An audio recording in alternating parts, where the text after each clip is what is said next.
આમાં કરીને તમને ન ખાવાની આદત કરી નહીં હોય ને તોય પડી જશે જ્યારે તમે મિશન ઇમ્પોસિબલ ફાઇનલ રેકનિંગ અથવા તો ફાઇનલ ડેસ્ટિનેશન બ્લડ લાઇન્સ જોશો. આ બંને ફિલ્મની એક અલગ ફેન ફોલોઈંગ છે અને એ લોકો કોઈના રિવ્યૂની રાહ નથી જોતા, એ પહોંચી જ જાય. અને 1996થી મિશન ઇમ્પોસિબલ એકલા હાથે કોઈએ ચલાવી હોય તો એ ટોમ ક્રૂઝ છે.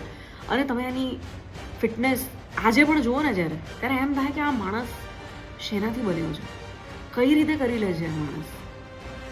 જ્યારે મેં આઈમેક્સમાં ₹670 ખર્ચીને જોઈ છે, એટલે એક વસ્તુ ચોક્કસથી કહીશ કે ટિકિટના ભાવ ઓછા થાય ને ત્યારે જોજો.